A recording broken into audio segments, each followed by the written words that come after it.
시간 기도하고 찬양 같이 하겠습니다. 아버지 하나님 감사합니다. 오늘도 저희들이 주일을 또 하나님이 예배하는 날로 하나님이 주인임을 인정하며 또 여기서 나와 예배드리고자 합니다. 우리가 찬양하려고 합니다. 성령께서 우리 가운데 함께 해주시고, 성령 하나님, 우리가 하나님께 영의 찬양으로 감당하고자 할 때 하나님의 은혜가 우리 가운데 임하게 하시고, 그 은혜가 우리로 하여금 다시 한번 하나님과 연합하고 또 세상을 향해 나아갈 수 있는 그 삶이 있게 하여 주시옵소서. 예수 그리스도의 귀하신 이름으로 감사하며 기도합니다.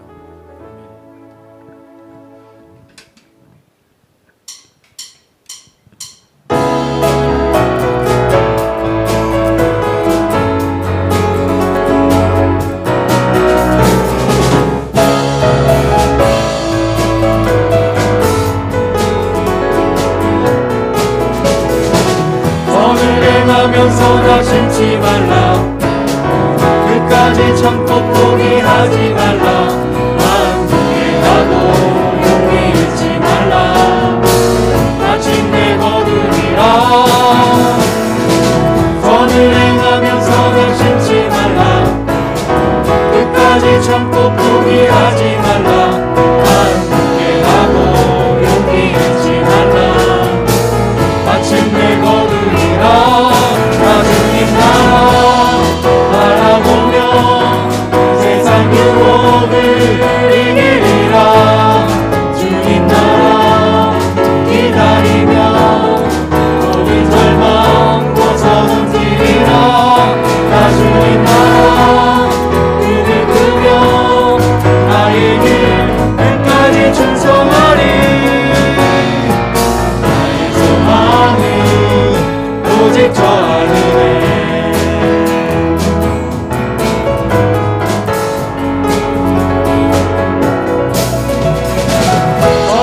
가면서 낙심치 말라. 끝까지 참고 포기하지 말라. 마음 굳게 하고 용기 잃지 말라. 마침내 거두리라. 선을 행하면서 낙심치 말라. 끝까지 참고 포기하지 말라. 마음 굳게 하고 용기 잃지 말라. 마침내 거두리라. 나 주님 나라 바라보며 세상 유혹을 이기리라. 주님 나라 기다리며 모든 절망 벗어던지리라. 나 주님 나라 꿈을 꾸며 나의 길 끝까지 충성하리. 나의 소망은 오직 저 하늘에. 비록 지금은 희미하게 보일지라도 얼굴과 얼굴 마주하고 나 분명히 보게 되리. 비록 지금은 희미하게 보일지라도 얼굴과 얼굴 마주하고 나 분명히 보게 되리.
만져라.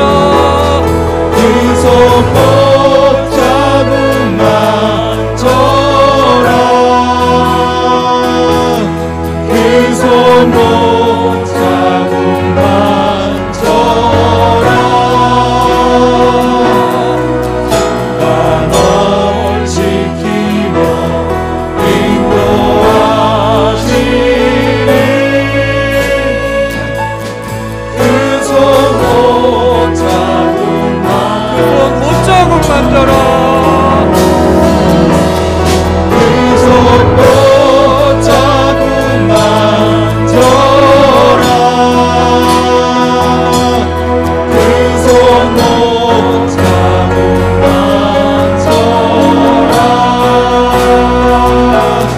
주가 널 지키며 인도하시니 그 손 붙잡고 만져라. 너무 편하고 너무 만족했던, 너무 편하고 너무 만족했던 나의 신이 컸습니다. 나의 계획도 나의 소망 생각 내 모든 것 주께 있습니다.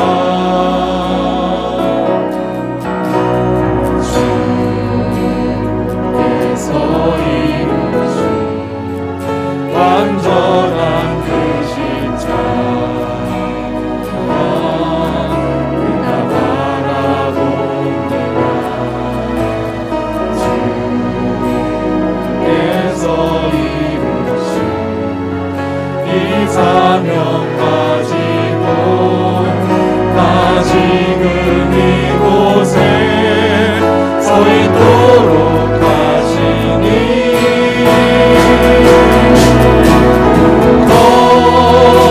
거룩하고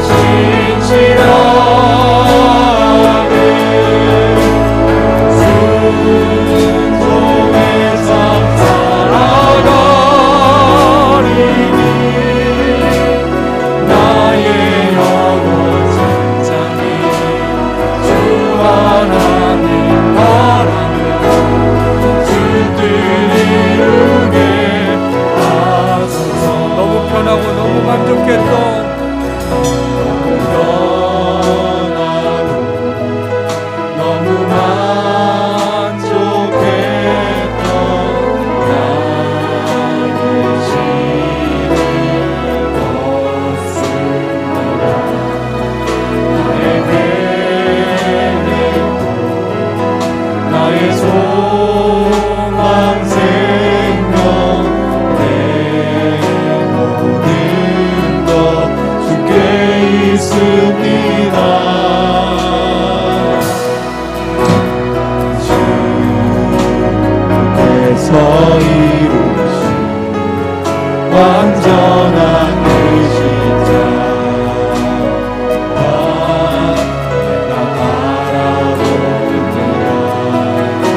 예배 속에 다시금 하나님의 은혜를 알게 하시고 이 예배를 통해 다시 한번 하나님과 연합하게 하시고 하나님 그 속에 다시 한번 우리가 거함에 살 수 있게 해주십시오. 성령님께서 함께 하시지 아니하시면 아무것도 되지 아니하기에 진짜 성령님을 갈망하고 소망하오니 역사하시고 하나님 은혜를 주시옵소서. 자신에서 기도하겠습니다. 할렐루야. 살아계신 아버지 하나님, 우리 마음과 심령을 다시 주님께 맞추고 이 시간 하나님이 우리를 주관해 주시며 그 은혜가 우리를 세워 아버지 하나님 주님과 연합하는 예배가 되어지기를 원합니다. 성령께서 긍휼히 여기심 있게 하시고 성령께서 온전히 하시는 능력이 있게 하시옵시고 아버지 그로 말미암아 세워지는 권능이 오직 우리로 하여금 다시금 하나님과 연합하며 하나님의 사람으로 살 수 있는 아버지 힘과 그 은혜와 그 능력이 세워지는 시간 되도록 우리를 붙잡아 주시기를 간절히 바라고 원합니다. 모든 일을 이루시고 행하실 분이 하나님이시기에 하나님께서 온전히 그 놀라운 은혜와 영광을 부으시고 우리 가운데 역사하여 주시옵소서. 예수님의 귀하신 이름으로 감사하며 기도합니다. 시간 사도신경으로 우리의 신앙을 고백하겠습니다. 전능하사 천지를 만드신 하나님 아버지를 내가 믿사오며 그 외아들 우리 주 예수 그리스도를 믿사오니 이는 성령으로 잉태하사 동정녀 마리아에게 나시고 본디오 빌라도에게 고난을 받으사 십자가에 못 박혀 죽으시고 장사한 지 사흘 만에 죽은 자 가운데서 다시 살아나시며 하늘에 오르사 전능하신 하나님 우편에 앉아 계시다가 저리로서 산 자와 죽은 자를 심판하러 오시리라. 성령을 믿사오며 거룩한 공회와 성도가 서로 교통하는 것과 죄를 사하여 주시는 것과 몸이 다시 사는 것과 영원히 사는 것을 믿사옵나이다. 아멘.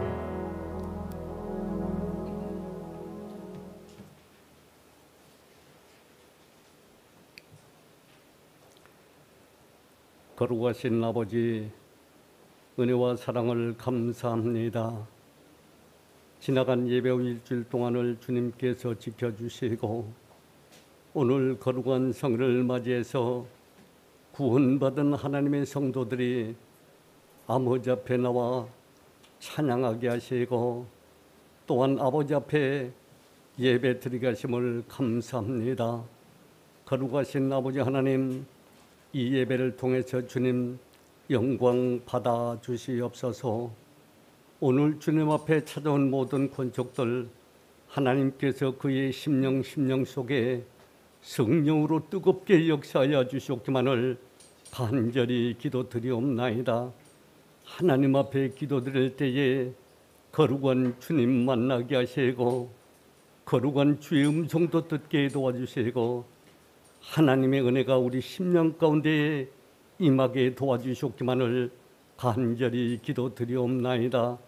돌아갈 때에는 기쁨과 소망으로 돌아갈 수 있도록 하나님 인도하여 주시옵기만을 간절히 기도드리옵나이다. 참으로 시대의 징조를 볼 때에 우리 주님 오실 날 머지않은 줄로 믿사오니 이러한 마지막 때를 당한 저희들 깨어서 늘 주님 앞에 기도하게 도와주시고 우리가 받은 구원을 하루하루 이루어가는 죄들 될 수 있도록 도와주시고 모든 성도들 심령 속에 구원의 감격과 구원의 감동으로 살아갈 수 있도록 인도하여 주시옵기만을 간절히 기도드리옵나이다. 하나님 앞에 기도하는 모든 기도의 제목들마다 하나님께서 응답하여 주시옵소서.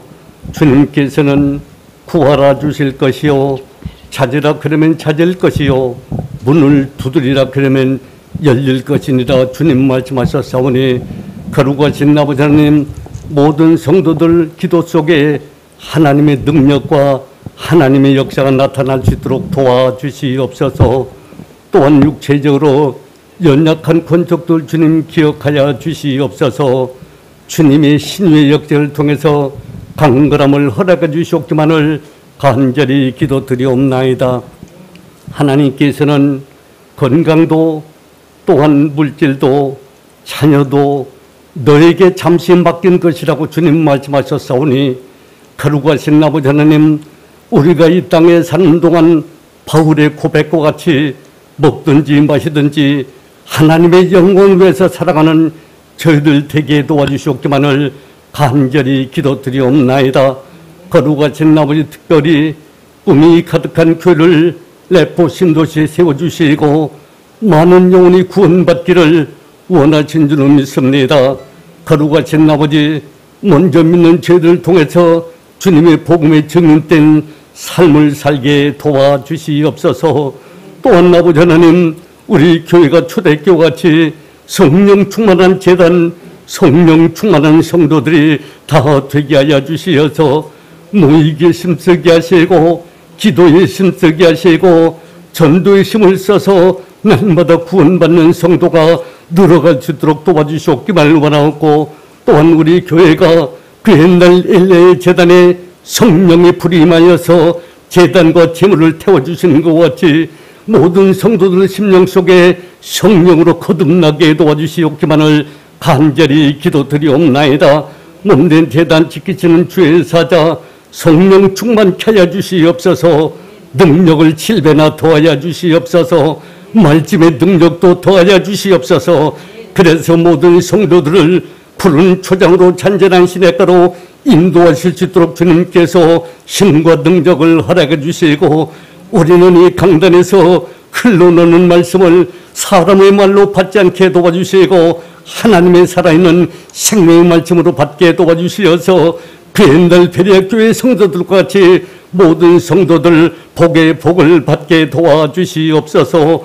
오늘도 사랑하는 주의 사자 말씀을 증거하게 사오니 주님 동행하여 주시옵소서. 그 말씀이 우리 마음밭에 떨어져 30배, 60배, 100배의 결실을 맺게 도와주시고 또한 가정에서 온라인으로 예배 드리는 모든 권속들에게도 저희들과 동일한 은혜를 허락하여 주시옵소서. 이 예배를 통해서 주님 영광 받아 주시옵소서. 예수님의 이름으로 간절히 기도하옵나이다. 아멘.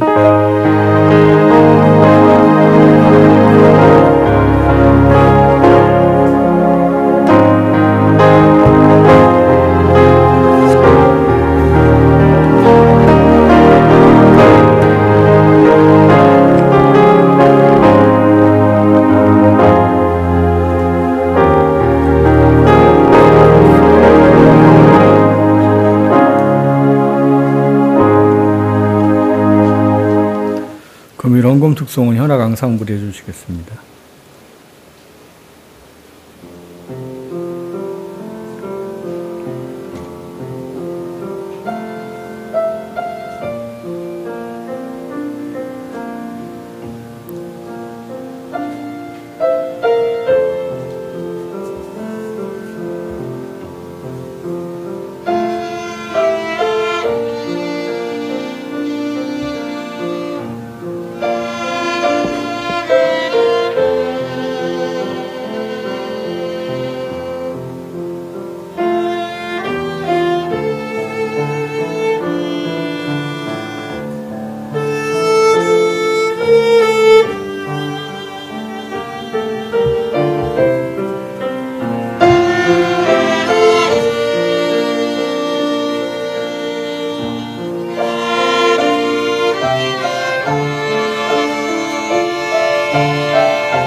아멘. 범사에 감사합니다. 성령으로 충만하게 하옵소서. 드려진 믿음들을 같이 기도하겠습니다. 아버지 하나님, 우리의 인생의 삶에는 하나님이 늘 함께하고 계시고 하나님의 은혜가 우리의 삶에 있음을 또 믿음으로 고백하는 것이 우리의 또 신앙이기에 이 시간 하나님의 은혜와 그 사랑을 또 믿음으로 고백하며 나아가는 이 모든 것 위에 하나님 함께해 주시기를 간절히 원합니다. 저희들이 특별히 고백하는 것은 일할 힘과 터전과 건강을 주신 분이 하나님이시고 또 일할 소득을 취하게 하신 분이 하나님이심을 고백하며 11조의 믿음으로 드려집니다. 또 한 주간을 지켜주셨고 이 주간 또 나와 예배하게 하시며 또 각자의 처소에도 예배 드릴 수 있게 하시는 그 은혜를 주심에 감사해 드려지는 주일의 믿음을 받아 주옵소서. 또 아버지 하나님, 감사하는 일들이 하나님께로 말미암았음을 고백하며 또 순종함으로 드려지는 감사의 믿음과 또 아버지 땅끝까지 복음을 전하라 하셨기에 그 은혜가 그 마음에 있어서 사명으로 드려지는 아버지 선교의 믿음을 받아 주옵시고 또 교회를 건축하기를 소망하면서 또 아버지 드려지는 헌물과 또 일천의 작정으로 드려지는 일천의 믿음을 받으시고 그로 말미암아 주신 은혜가 세워질 수 있기를 또한 간절히 원합니다. 아버지, 우리의 삶의 모든 영역에서 하나님이 일하시고 역사하심을 고백하는 것이 믿음인 줄 압니다. 아버지, 믿음이 우리 안에 흐려지지 않게 하시고 아버지 하나님 앞에 온전한 아버지 능력으로 나아갈 수 있도록 하여 주셔서 우리의 삶에 정말 하나님의 살아계심을 아버지는 깨닫고 또 보여줄 수 있는 삶이 되기를 원합니다. 하나님의 약속이 있으셨습니다. 믿음을 시험하라 하셨사오니 하나님 약속하신 것대로 애굽의 질병과 또 메뚜기가 수사를 먹지 않게 하심이 있게 하시고 또 하나님의 또 동행하신 우리가 깨달아 알 수 있도록 그 은혜를 더하여 주시옵소서. 삶의 모든 것을 위탁합니다. 하나님 동행해 주시고 또 앞서가 주시옵소서. 예수 그리스도의 귀하신 이름으로 축복하며 기도합니다.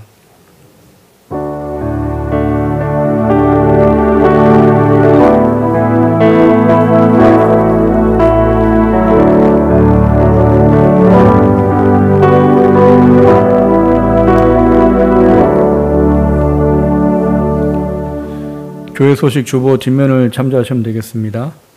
금일 2부 예배 후에 지난주 광고 드렸던 것처럼 임시 공동회의가 있습니다. 세례교인들은 남아주셔서 정관 수정을 할 수 있도록 좀 해주십시오. 안건은 게시판에 게시되어 있고 교회 홈페이지에 있는 것처럼 정관 수정의 건이에요. 지금 저희 교회가 사고노예이기 때문에 외부에서 저희 교회를 어떻게 개입하지 못하도록 하기 위해서 문구를 넣어 놓아야지만 이게 법적으로 나중에 효력이 있다고 해서 시차례에서 그렇게 하도록 얘기가 내려온 부분이에요. 그래서 아마 게시판에 게시된 거 보셨을 것이고 오늘 예배 후에 잠시 모여서 정관 수정하도록 그렇게 하겠습니다. 참석해 주시기 부탁드리고요. 또 올해 말씀 뽑기를 아직 못하신 분들은 예배 후에 꼭 뽑아주시고 뽑으신 말씀 꼭 적어 놓아 주실 수 있도록 그렇게 해주시길 바랍니다. 금주일은 총회에서 총회 주일로 지키는 주간이에요. 이 총회 주일은 저희들이 이제 함께 총회를 위해서 기도하고 또 세례교인 헌금이라는 걸 해요. 도시는 서울은 10,000원, 일반 중소도시는 7,000원, 농어촌은 5,000원 그렇게 해서 세례 헌금이 총회로 보내지면 여러분 헌금 오늘 봉투에 받아 있는 것처럼 여러 가지 사업들을 이제 총회에서 일을 진행하고 또 뭐 교회를 돕고 뭐 교계를 세워가는 일을 하는 데 씁니다. 그래서 시간 우리가 한 1분 정도 총회를 같이 좀 기도하고 또 드려진 헌금이 또 하나님께 쓰여질 수 있기 원합니다. 좀 기도를 부탁드리고 싶은 건 정말 위에서 일하시는 분들이 정말 하나님의 마음을 가지고 일할 수 있도록 정치인들이 득세하지 않고 정말 하나님의 사람들이 일해서 정말 필요한 곳에 하나님께서 원하는 곳에 그 물질들이 쓰여지고 또 그 총회들을 통해서 교회가 진리가 세워지고 또 총회를 통해서 좀 하나님의 뜻이 좀 세워져 갈 수 있도록 저희 교회가 저희 나라에서 제일 큰 교단이에요. 근데 제일 큰 교단인데 물음표를 찍을 수밖에 없는 교단인 것 같아요. 하나님께서 이 교단에 큰 교회를 교단을 허락하신 데 분명히 이유가 있을 거예요.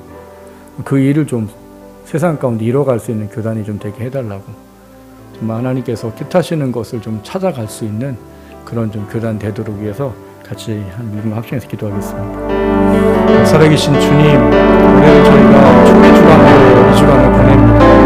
아버지, 총회라는 것이 진리를 수호하고 또 아버지 하나님의 나라를 수호하고 또 하나님께서 기뻐하시는 일들을 감당해야 되는 것이고, 아버지 그것에 세워진 임원들이 아버지 정말 아버지 지교회들을 생각하게 하십시오.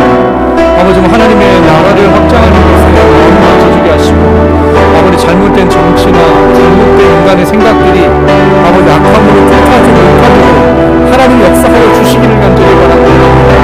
모든 것을 이루시고 행하시는 분이 오직 하나님이십니다. 하나님 아버지께서 그 놀라운 일을 이루어 주셔서 하나님이 교회가 아버지 가장 큰 교단이라고 하는데, 아버지 가장 큰 교단이 하나님의 기쁜 뜻을 이루는 교단 되게 해주십시오. 아버지께서 원하시는 뜻을 이루는 교단 되게 하시옵시고, 하나님 그 일들을 통해 하나님 영광이 드러날 수 있도록 하나님 은혜를 더하여 주시옵기를 간절히 바라고 원합니다. 이를 이루어 주시고, 그걸 통해 아버지 하나님 각 지교회들이 또 아버지 하나님 어려움에 있는 아버지 목회자들이 또 아버지 성도들이 세워질 수 있는 데에 아버지 세워지도록 하나님 은혜를 더하여 주시기를 원합니다. 그래서 주시고 주시옵소서. 말씀을 귀하신 이름으로 감사합니다. 교육자 동정입니다. 제가 월, 화 이틀 동안 그 세미나로 잠깐 출타합니다. 그래서 기도해 주시고, 이번 세미나는 다른 게 아니라 이제 2년짜리로 저희가 성경을 따라 쓰는 조직신학이라는 거를 이제 해요. 저도 지금 그것 때문에 계속 막 성경 막 쓰고 있고 그러거든요. 근데 여러분이 성경을 쓰시면서 성경을 좀 정리해 나가고 좀 그 뿌리를, 기초를 세울 수 있는 아마 시간일 것 같아요. 그래서 저도 이제 갔다 와봐야 알겠지만, 하나님께서 또 이걸 통해서 여러분들에게도 더 하나님의 진리가 좀 세워질 수 있는 그런 좀 도구가 되고 통로가 될 수 있도록 위해서 좀 기도를 좀 해주시길 좀 부탁을 드립니다. 모임 광고입니다. 목장 모임 줌으로 계속 모이고 있습니다. 함께 모여서 온라인이지만 기도하고 말씀 나누고 은혜가 여러분 안에 세워질 수 있도록 그렇게 해주시고요. 맥성경 아카데미는 목요일 오후 1시 30분에 매일 있습니다. 매주 있습니다. 아무나 참석할 수 있는 거니까 성경을 좀 알고 싶으신 분들은 참석하셔서 또 은혜의 시간 될 수 있도록 그렇게 해주시면 좋겠습니다. 오늘 우리가 함께 읽고 나눌 하나님의 말씀은 신약성경 야고보서 1장에 있는 말씀입니다. 야고보서 1장 9절에서 12절까지를 교독하도록 하시겠습니다. 야고보서 1장 9절에서 12절까지를 교독합니다. 제가 먼저 9절 읽겠습니다. 낮은 형제는 자기의 높음을 자랑하고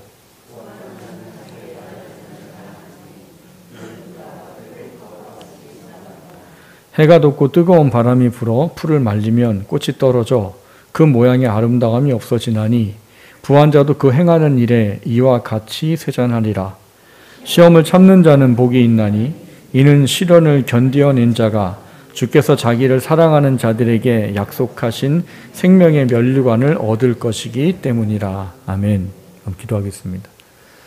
살아계신 주님, 오늘도 주의 말씀을 아버지 또 함께 대하려고 합니다.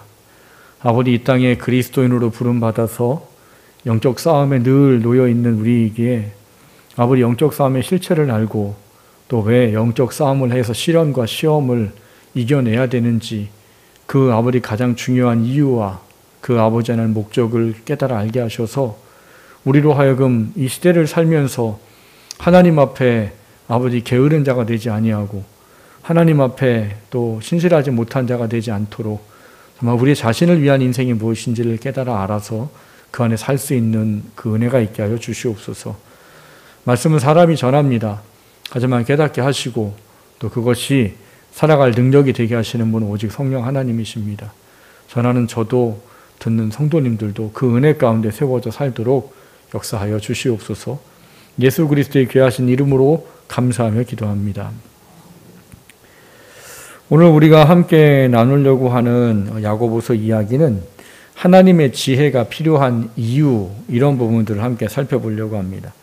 야고보 사도는 믿음으로 인한 핍박이 가중되면서 이 신앙을 위해 전 세계로 흩어져 살게 된 그 신앙인들이 그곳에서도 박해와 또 여러 가지 시험과 유혹과 여러 가지들을 만나게 되면서 영적으로 피폐해져 가는 그 상황의 이야기를 전해 듣고 이 편지를 쓰게 됐다. 이렇게 말씀을 드리면서 야고보서를 시작했습니다. 그래서 1장에서는 흩어져 있는 성도들이 영적으로 육적으로 이 핍박 가운데 있을 때 그들이 고난과 유혹을 신앙 생활을 하려는 사람이라면 당연한 것으로 여겨라 이렇게 시작을 했었어요. 왜냐하면 예수를 믿고 사람들이 잘 될 것이라고 생각하는 경우들이 많기 때문이에요. 그렇기 때문에 고난이나 어려움이 찾아오면 나 예수님 믿는데 왜 이러지? 이런 결과에 이르게 되기 때문에 그런 것을 당연하게 여기는 것이 우리가 실질적인 영적 싸움을 하는 데 굉장히 중요하기 때문이다라고 우리가 이야기를 시작했었습니다. 그래서 이 영적 싸움은 반드시 우리 안에 있어요. 그게 육체적인 고난이든 아니면 디모데후서 3장에서 말하는 어떤 세상의 즐거움이든 이것이든 저것이든 영적 고난의 싸움은 매일 우리의 삶 가운데 있다는 거예요. 근데 그 영적 싸움을 우리가 해 나가야 되는 그 이유와 목적을 우리가 제대로 알지 못하면 또 그 영적 싸움을 통해서 우리가 기대하고 소망하는 것이 진짜 무엇인지를 제대로 알지 못하게 되면 우리는 영적 싸움에서 지게 되거나 아니면 영적 싸움을 하지 않게 되는 결과에 이르는 것이죠. 그래서 사도 야고보는 이 영적 싸움을 하는 것이 왜 필요한지 그 영적 싸움에 우리가 궁극적으로 소망하는 것이 무엇인지 하는 부분들을 오늘 본문을 통해서 이야기를 하고 있습니다. 그래서 오늘 말씀을 통해서 하나님의 지혜가 우리가 영적 싸움을 하는데 필요한데 이 하나님의 지혜가 필요한 이유는 결국 우리가 마지막에 우리가 바라봐야 되고 우리가 알아야 될 중요한 부분들 때문이라는 사실들이 오늘 좀 묵상이 되기를 원하는 겁니다. 오늘 말씀을 통해서 하나님의 지혜가 왜 필요할까? 그것은 우리가 우리의 인생을 평가하고 마지막 하나님 앞에 서야 되는 그 중요한 문제 때문이라는 것이 다시 한번 좀 깨달아지는 은혜가 있기를 주님의 이름으로 먼저 축원합니다. 첫 번째 함께 나누려고 하는 것은 떨어지는 꽃과 같은 인생을 아는 지혜 이런 거예요. 우리가 이 세상을 살면서 깨달아야 하는 하나님의 지혜 중에 하나가 우리의 인간의 인생의 유한성이에요. 인생은 반드시 끝난다는 겁니다. 영원하지 않다는 것이에요. 그래서 지난주에도 우리가 살펴봤던 시편 90편 10절에 이런 말씀이 있었어요. 우리의 연수가 70이요.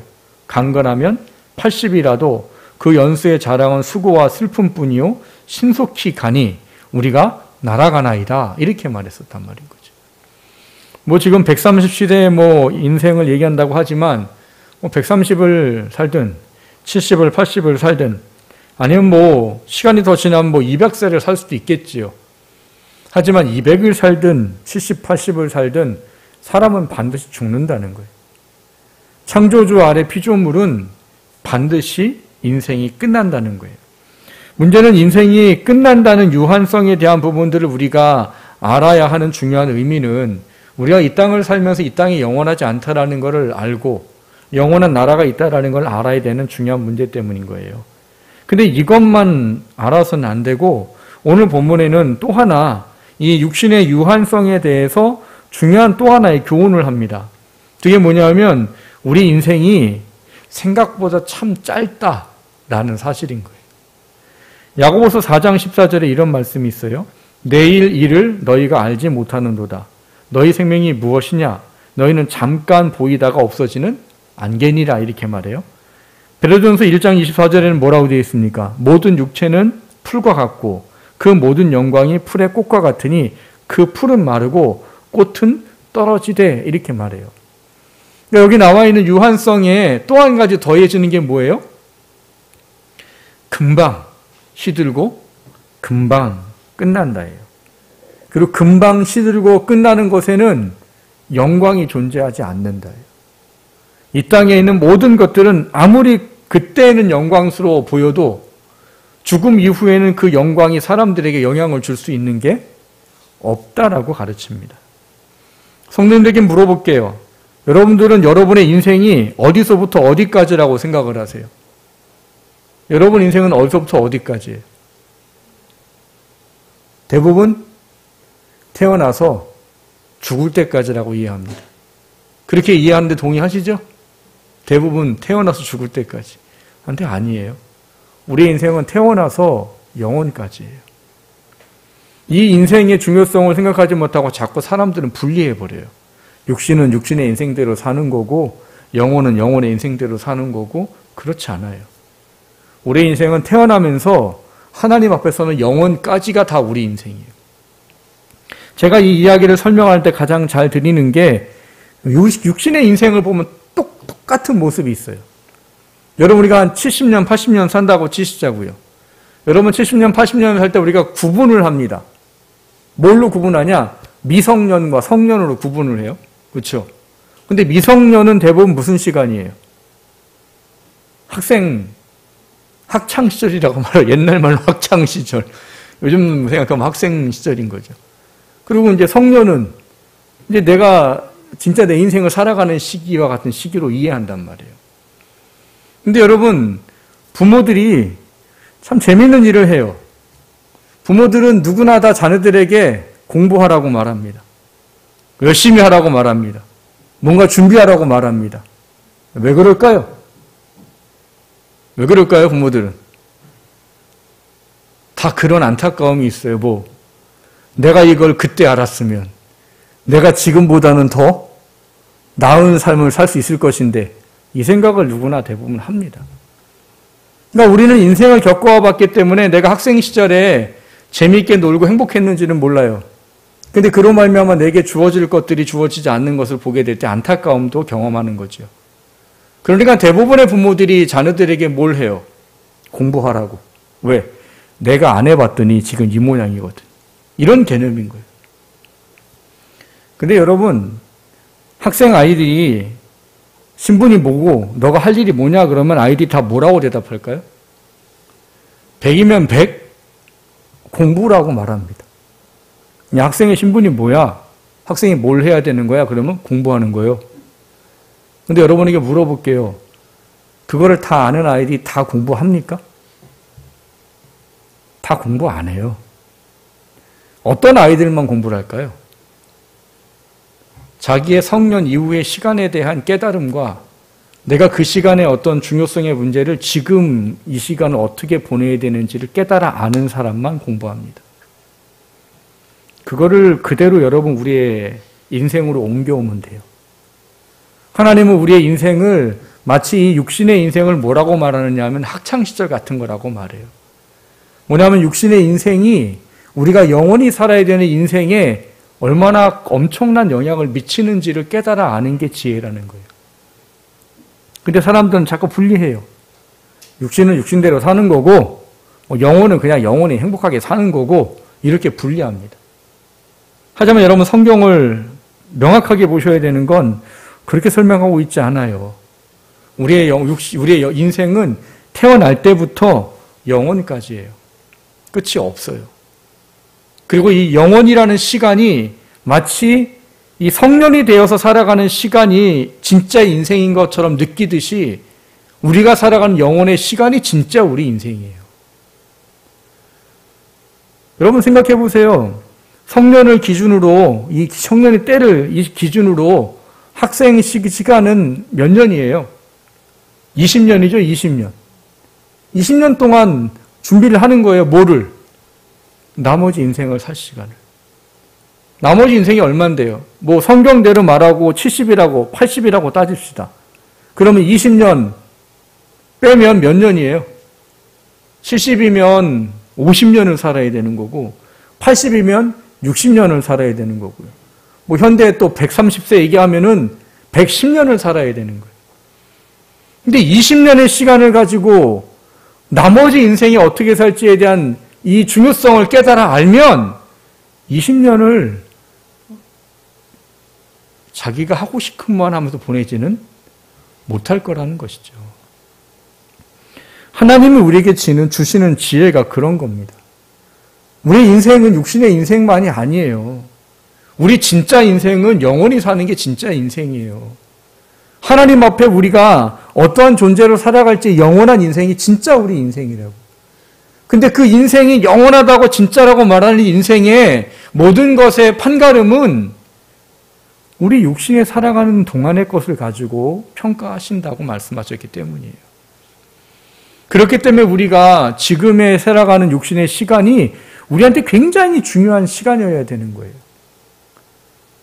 마치 공부해야 될 때 아니면 내가 뭔가를 준비해야 될 때 준비를 해야지만 그 이후의 시간에 내게 조금 더 좋은 것이 주어지거든 아니면은 내게 좀 더 기회가 주어지든지 하는 거와 마찬가지로 내가 지금 내 육신의 삶에 어떤 가치를 가지고 어떤 삶을 사는지가 내 영혼의 때를 준비하는 시간이라고 성경은 가르치고 있는 거예요.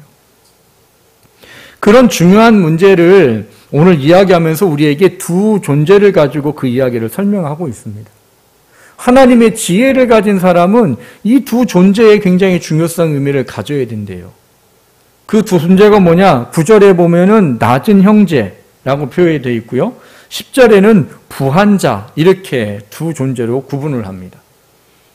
근데 이 두 구분을 하는 거에 뒤에 있는 자랑거리의 얘기는 또 이상하게 달라요.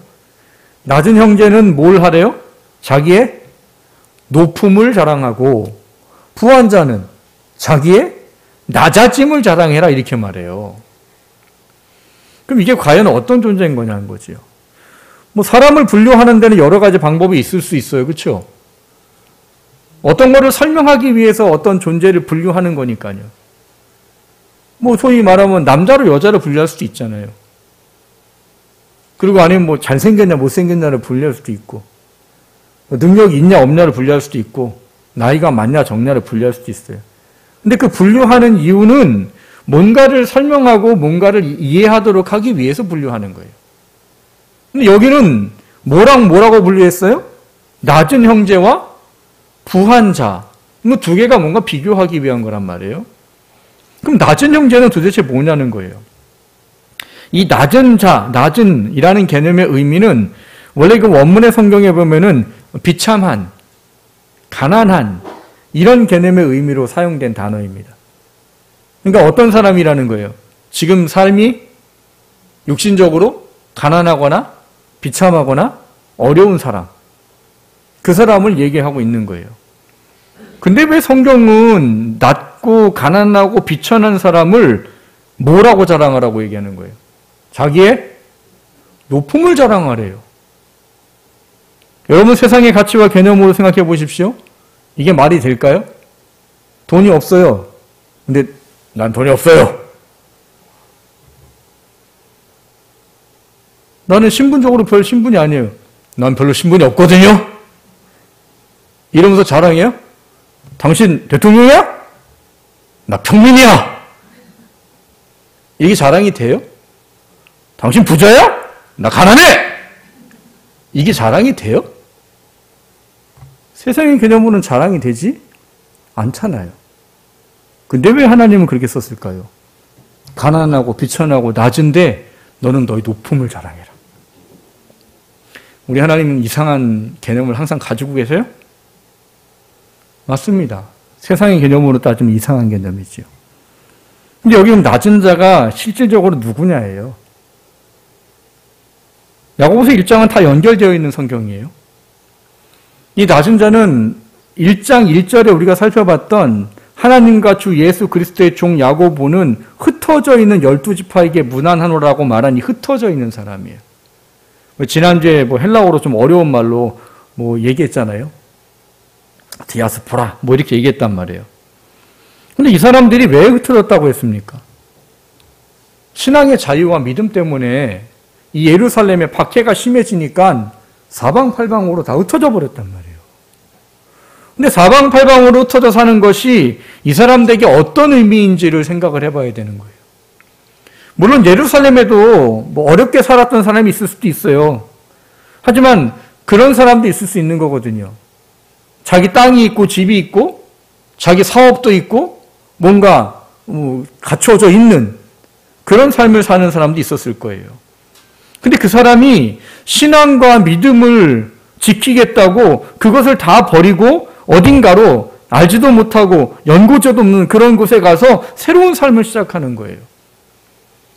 그럼 그를 기다리고 있는 건 어떤 거겠어요?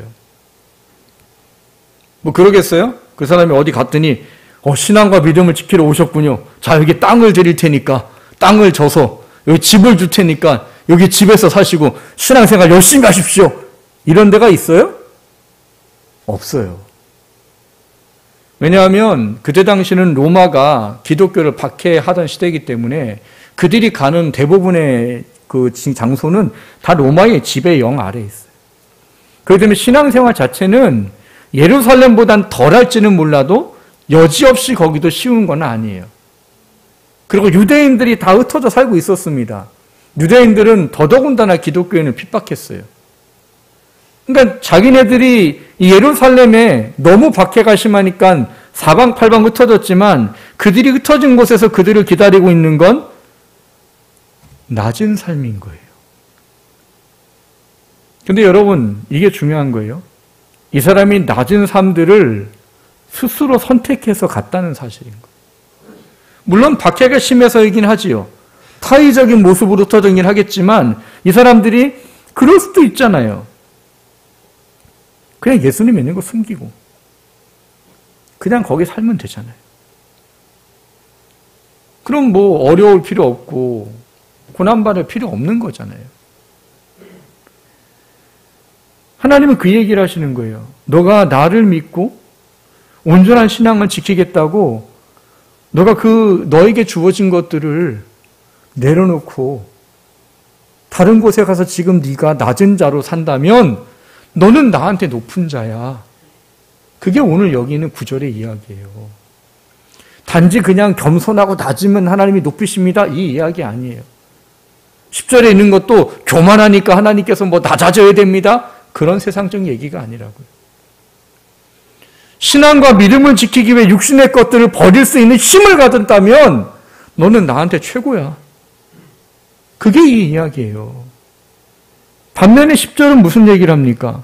10절은 부한자에 대한 이야기를 하고 있어요. 부한자는 어떤 사람인데요? 앞서 말한 거가 비교지요.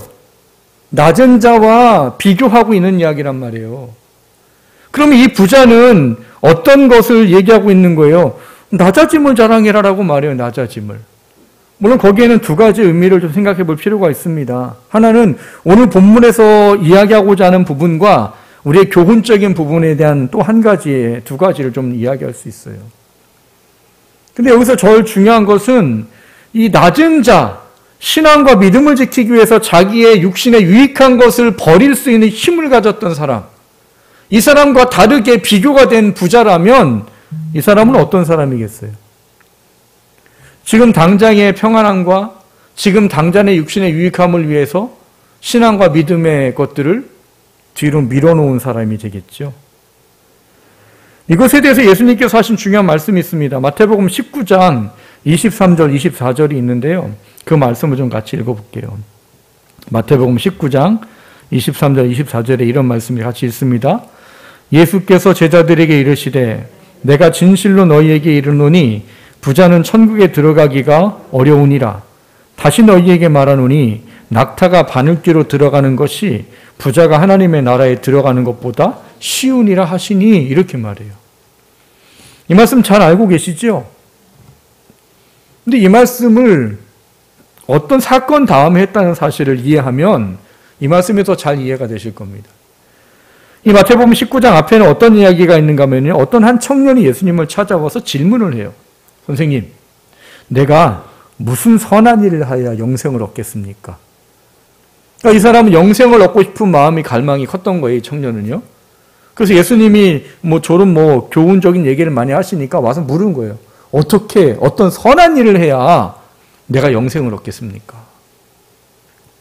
근데 그것에 대해서 예수님의 대답이 뭐였는가 하면요. 살인하지 말라, 간음하지 말라, 도둑질하지 말라, 거짓 증언하지 말라, 내 부모를 공경하라, 내 이웃을 내 자신과 같이 사랑하라 하신 것이니라. 이렇게 얘기를 했어요. 그랬더니 이 청년이 뭐라고 대답하냐? 저는 이미 그것을 다 지키고 있습니다. 뭐가 더 필요합니까? 왜 그랬을까요?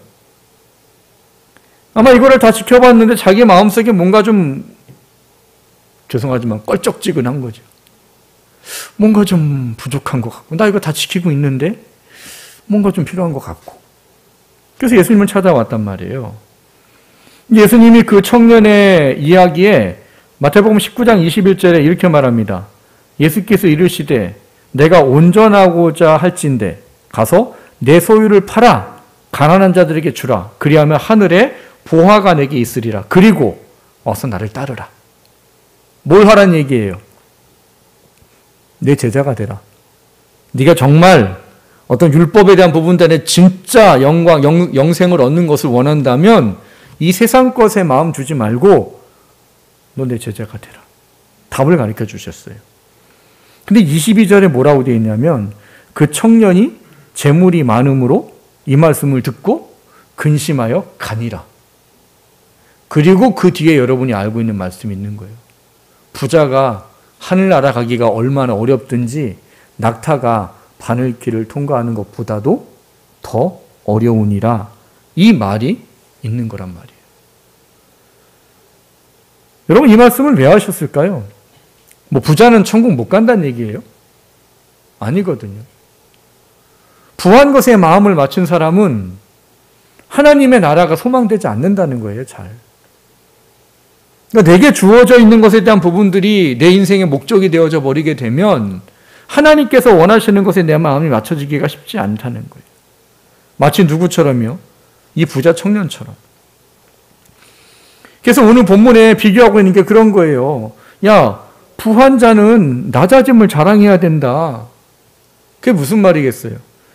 사람들이 부한 것에 초점을 맞추게 되면 그것이 내 인생의 소망이 되어지고 그게 정말 나를 위한 것이라고 여겨지게 되면 결과적으로 내가 하나님께 초점되는 게 너무나 어렵다는 사실을 이야기하고 있는 거예요. 그래서 그런 거에 있어서 마음을 비워라. 세상에 말하고 있는 진리라고 지혜라고 말하는 세상의 것들로 너를 인정받고 세상의 것으로 너를 채우고자 하는 그런 것으로부터 너의 마음을 비워라.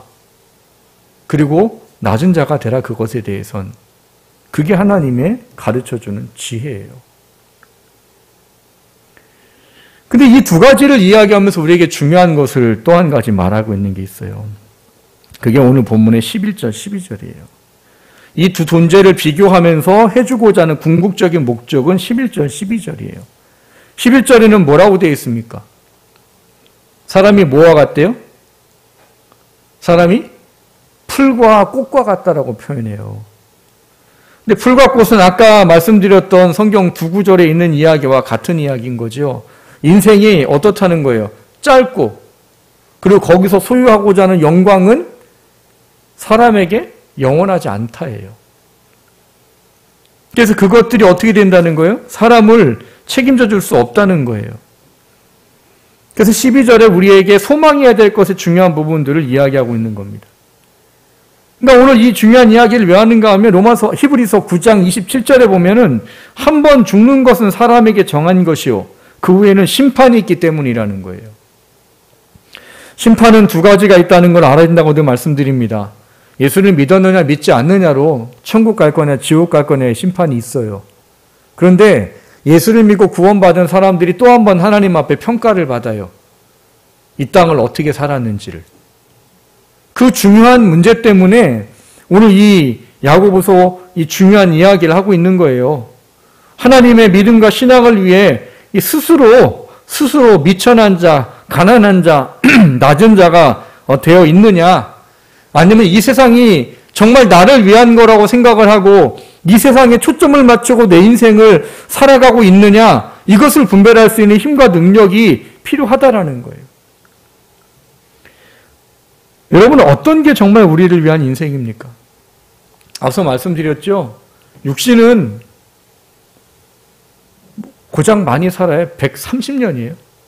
130년까지 살 수 있을지도 모르겠지만, 하지만 죽음 이후에 분명히 시간이 있고 죽음 이후에 갈 곳이 있단 말이에요. 근데 거기는 영원해요. 그리고 중요한 것은 그 영원한 시간에 돌이킴이라는 것은 없습니다.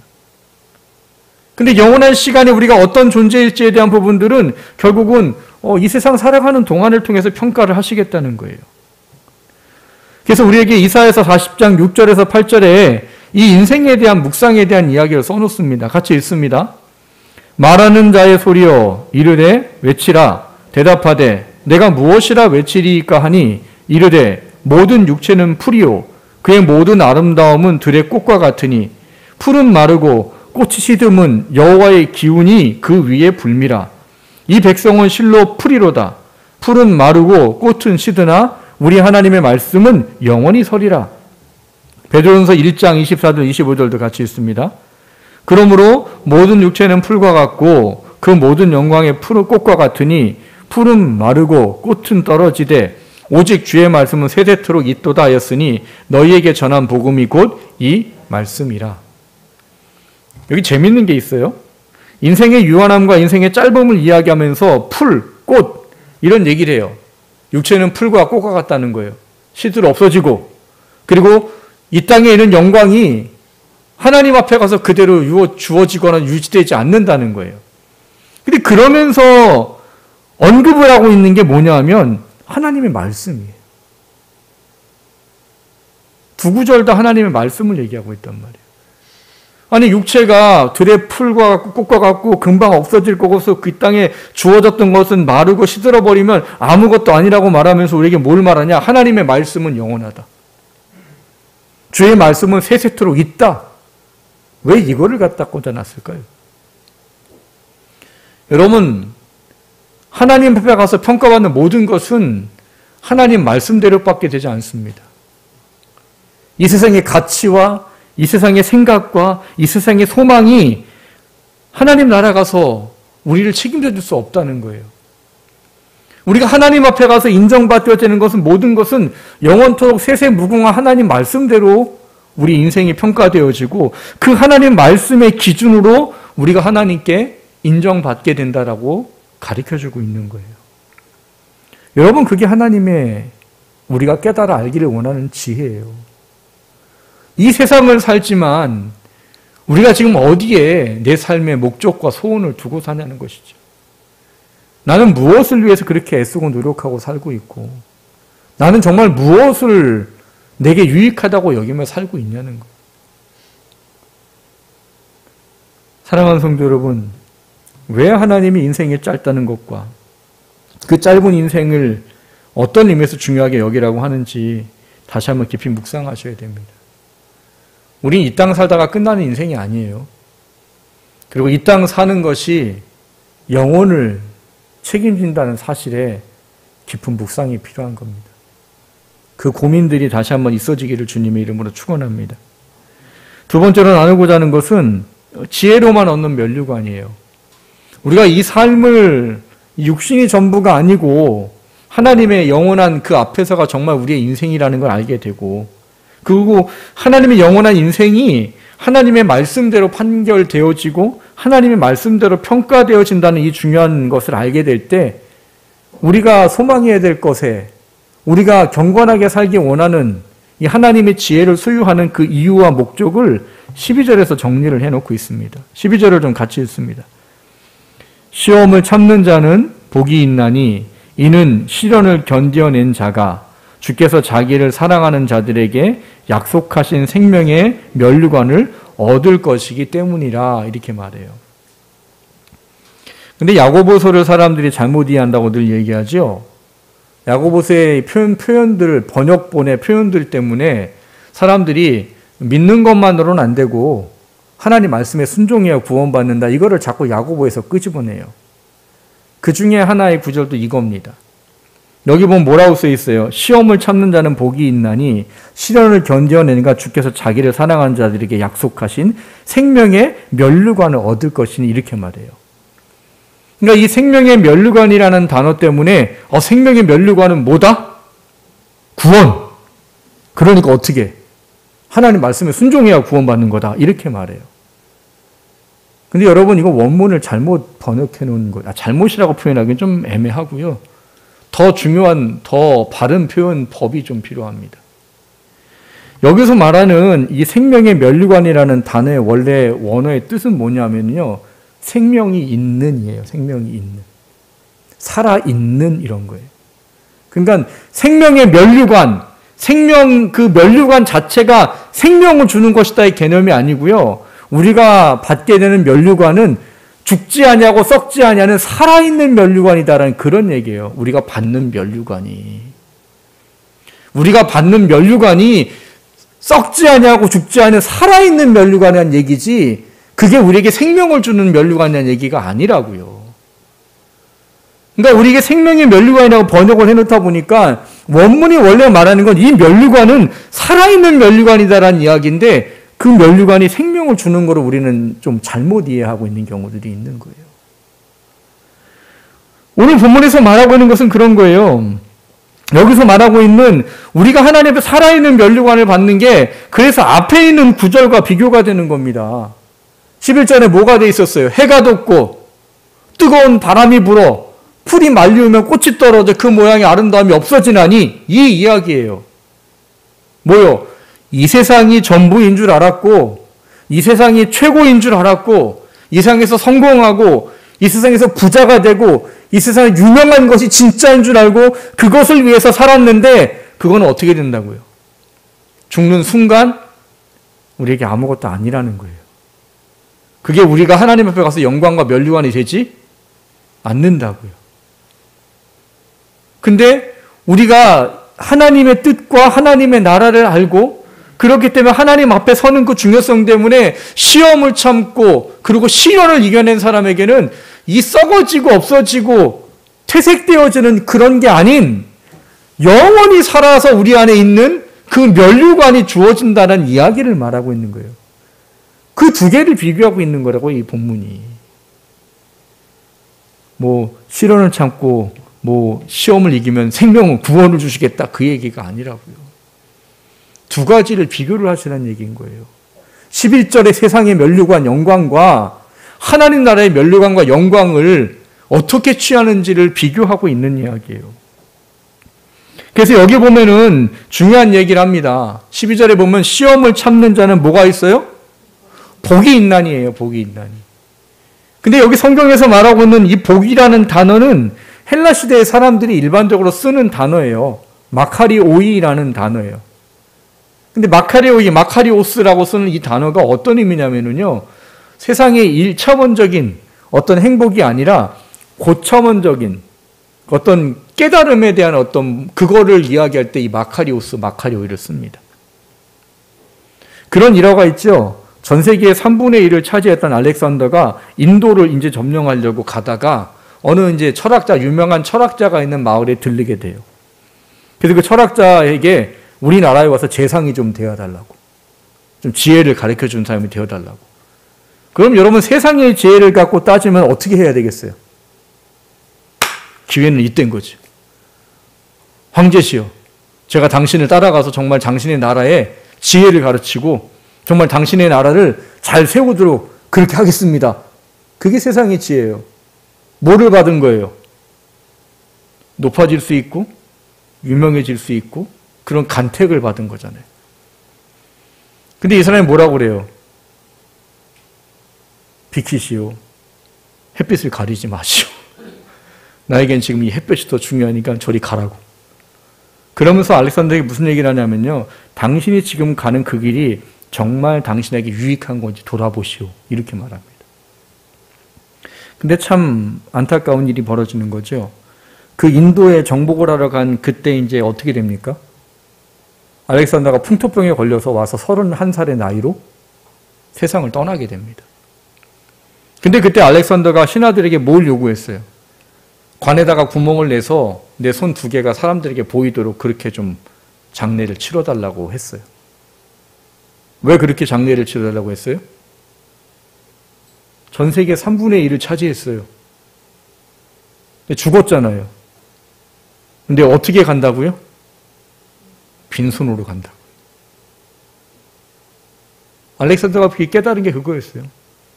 아무리 전 세계의 3분의 1을 내가 차지하고 황제가 됐고 모든 것을 누렸고 내 이름으로 딴 나라도 있고 내 이름으로 딴 도시도 있고 막 이런데 죽으니까 아무것도 못 가져간다는 거예요. 죽으니까 그 영광이 내게 아무 의미가 없다는 거예요.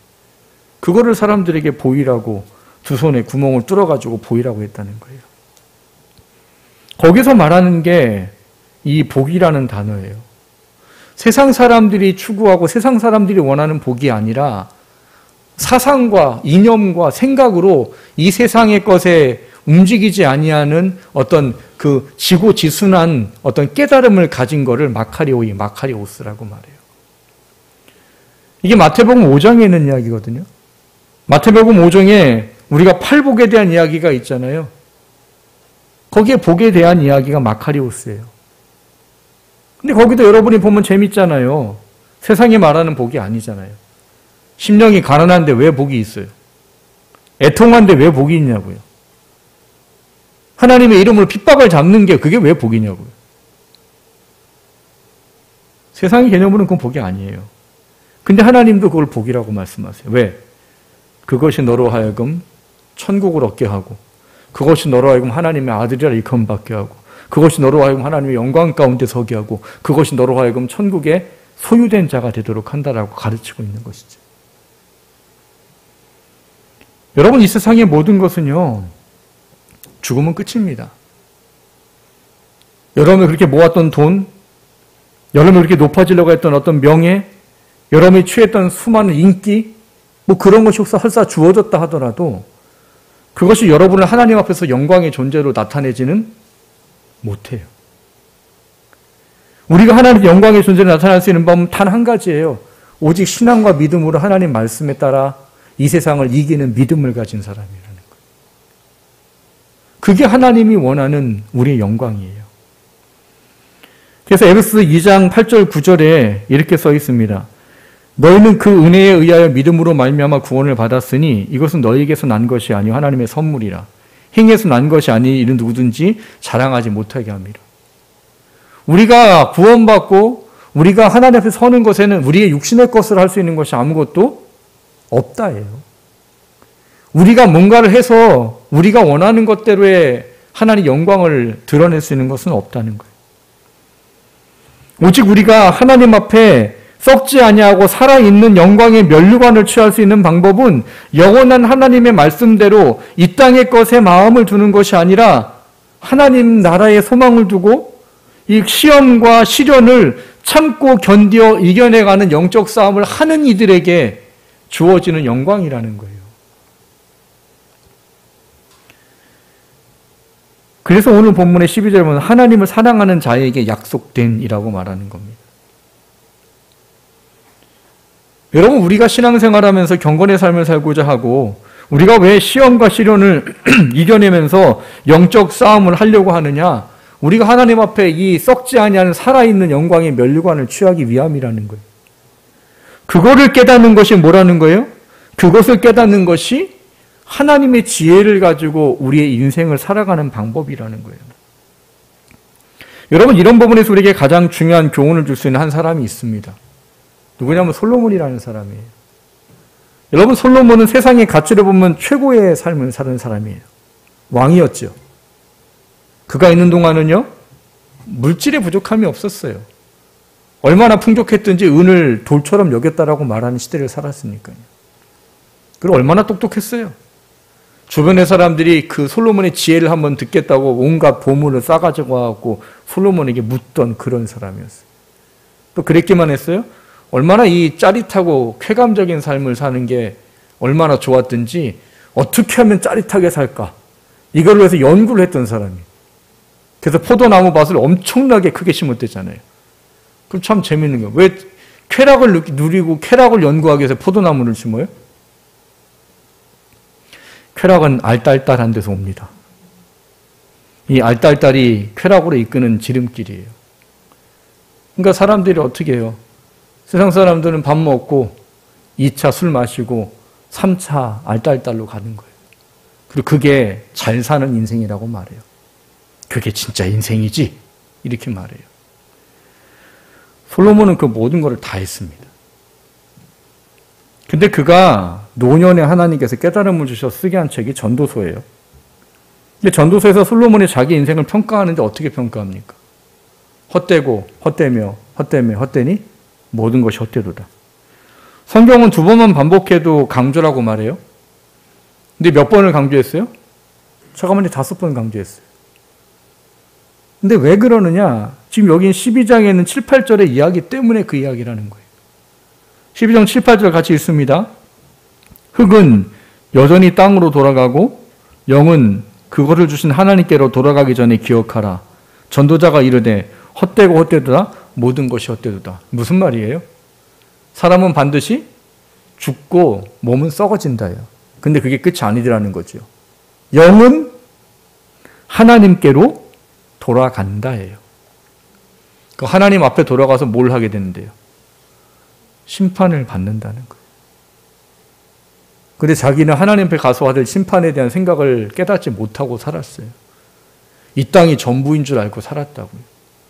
그래서 이 땅에서 유명해지고 이 땅에서 쾌락적이고 이 땅에서 하고 싶은 모든 것을 다 해봤어요. 심지어 그 사람은 후대에 이름까지 남겼습니다. 왜? 책을 1000권이나 썼대요. 후대를 위해서. 저는 한 권도 못 써요. 저는 매주 여러분 목장 요즘 나눔지를 제가 만들어요. 근데 그거 만드느냐고 하루를 꼬박 써야 돼요. 머리가 안 돌아가요, 저는. 그러려면 성경을 미리 오늘 뭘 설교할까 이 틀을 잡아놔야 그래야지 뭘 질문을 만들어낼 거 아니에요. 요즘 화요일은 아주 머리가 아픈 날이에요. 근데 책을 1000권이나 썼대요. 후대에도 그 자손들에게도 엄청난 물질과 엄청난 영예와 엄청난 지혜를 남긴 사람이에요. 근데 솔로몬이 자신의 평가를 뭐라고 합니까? 헛되면 모든 것이 헛되도다예요. 왜요? 하나님 없이 살아온 인생이 얼마나 어리석은지를 노년에 깨달아 버렸어요. 초반에는 하나님 은혜 안에 살았어요. 그래서 하나님 말씀대로 하려고 노력했어요. 그래서 처음 바로 왕의 딸을 데려갈 때 어떻게 했습니까? 너는 우상 섬기는 사람이니까 여기 성이 있을 수 없어. 이렇게까지 했던 사람이에요. 철저하게 자기를 지켰다고요. 근데 어떻게 되었어요? 후대 때는 어떻게 돼요? 온통 무상 숭배를 하다가 하루의 일과를 마치는 사람이 되어버렸습니다. 하나님을 놓쳐버리고 잃어버렸죠. 하나님을 놓쳐버리고 잃어버리니까 그에게 나타나는 현상이 뭐예요? 이 세상이 전부예요. 내가 전부예요. 먹고 사는 게 전부예요. 유명해지는 게 전부예요. 근데 하나님을 나중에 깨달아 알게 해주신 노년에 내가 하나님께 가야 되는 거구나를 알게 되니까 그렇게 사람들에게 인정받을 수 있는 인생이 헛된 인생이라고 평가되더라는 거죠. 그러면서 마지막 12장 13절 14절에 이야기하는 게 있습니다. 같이 읽습니다. 일의 결국을 다 들었으니 하나님을 경외하고 그의 명령을 지킬지어다. 이것이 모든 사람의 본분이니라. 하나님은 모든 행위와 모든 은밀한 일을 선악간에 심판하시리라. 이게 솔로몬이 노년에 깨달은 지혜예요. 그래서 이걸 왜 썼겠어요? 자기처럼 어리석은 인생으로 살지 말라는 거죠. 자식들과 후대와 이후에 전도서를 읽어야 될 하나님의 사람들에게. 여러분, 우리가 육신의 삶에 하나님의 지혜가 필요한 건 우리는 살아있는 면류관을 취하는 삶을 살아야 되기 때문이에요. 썩어질 육신의 면류관을 위해서 살아가는 게 아니라 살아있는 영원히 없어지지 아니하고 영원히 그 영광 가운데 있는 면류관을 취하는 삶을 살기 위해 시험과 시련을 이겨내고 참고 견디라는 거예요. 야고보서 4장 14절 16절을 좀 같이 읽겠습니다. 내일 일을 너희가 알지 못하는도다.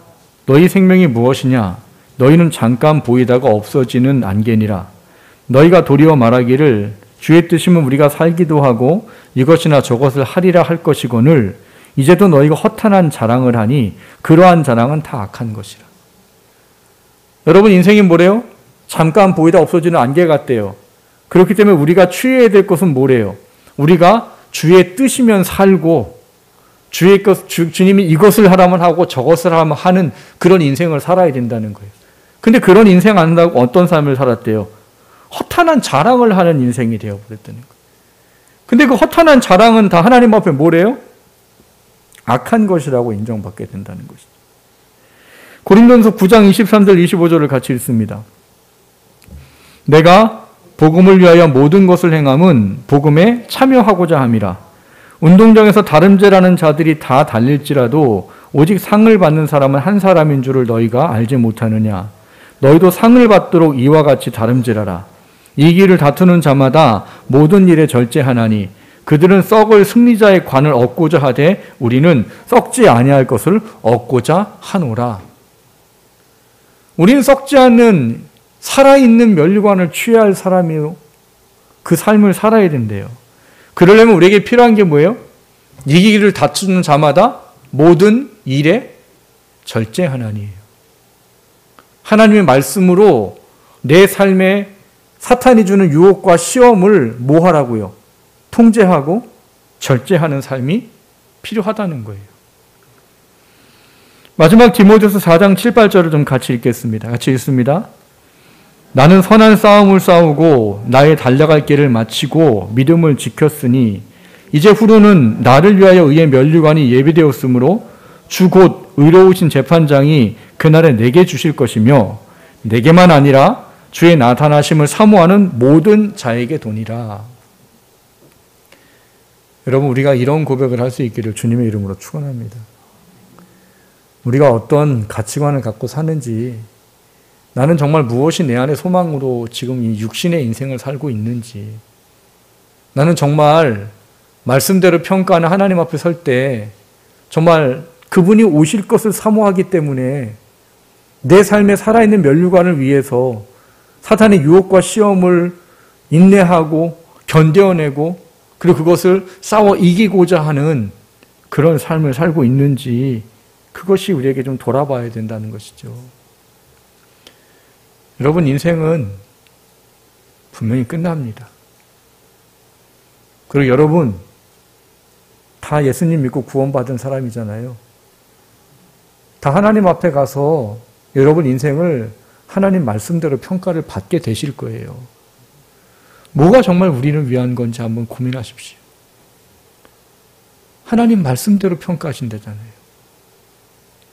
여러분, 하나님은 여러분이 살아있는 면류관을 주기를 원하세요. 하나님은.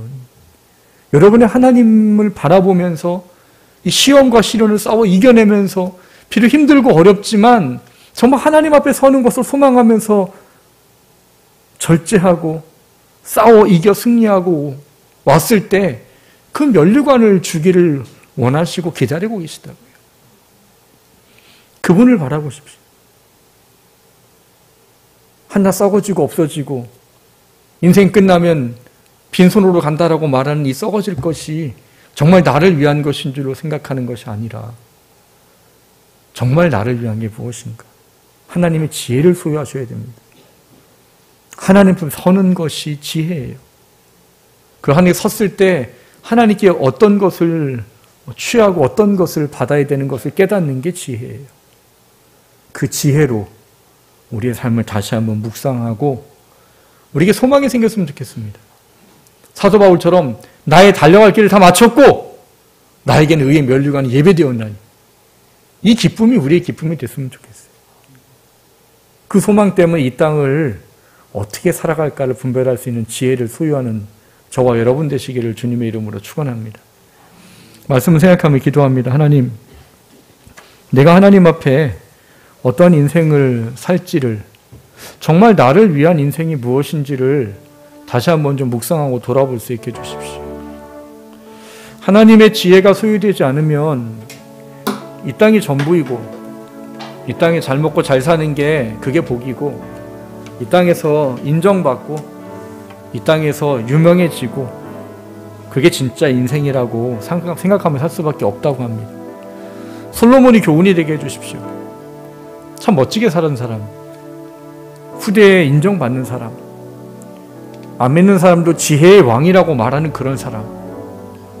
근데 그 스스로가 평가를 헛되니 모든 것이 헛되도다. 하나님 그걸 왜 쓰게 하셨습니까? 하나님 내게 그 지혜를 주십시오. 늦지막히 나중에 노년에 하나님이 깨달음이 있어서 나 어떡하지? 그 인생이 아니라 하나님 지금 내 인생을 살면서 정말 하나님의 영광이 내 소망이 되고 내가 하나님 섰을 때 정말 살아있는 면류관을 취하는 것이 내 인생의 소망이 되게 해달라고 같이 합심해서 기도하겠습니다. 할렐루야. 살아계시는 아버지 하나님, 우리에게 허락하신